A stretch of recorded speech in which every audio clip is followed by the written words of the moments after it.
So are you ready for this? Americans are announcing their citizenship in record numbers as the U.S. cracks down on global tax evaders.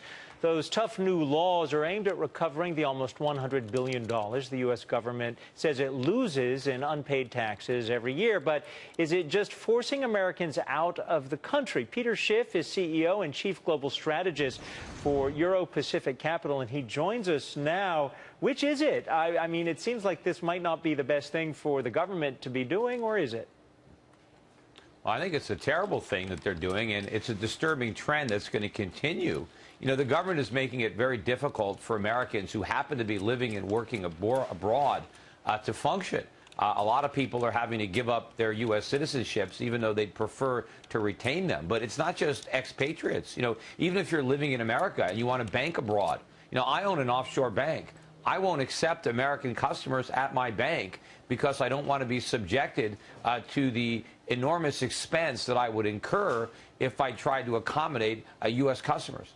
The fact that people are giving up their citizenship, I think the number's approaching almost 2,000. Is anyone taking note, other than the network and a few of the news organizations, is anyone in the government saying we need to rethink this?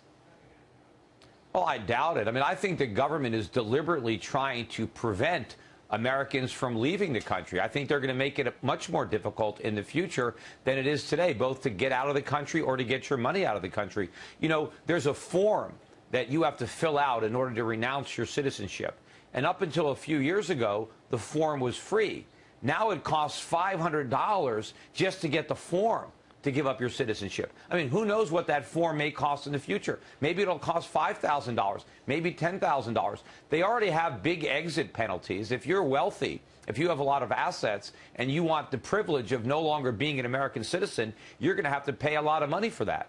But it really tells you something that now an American citizenship, instead of, you know, a badge of honor, is like an albatross around your neck, and people are willing to pay huge sums of money not to have to be an American citizen. That is a very troubling development. You know, when countries are trying to build a wall to keep their people in, there's reasons for that. And instead of examining why people want to escape and changing those policies, they're just trying to prevent people from leaving. The profile of the average person who has renounced their citizenship in this predicament, what do they look like? I mean, are they like you and me, or are they are they like you? Are they extremely wealthy, or are they more like me, more middle class, by New York standards, but middle class?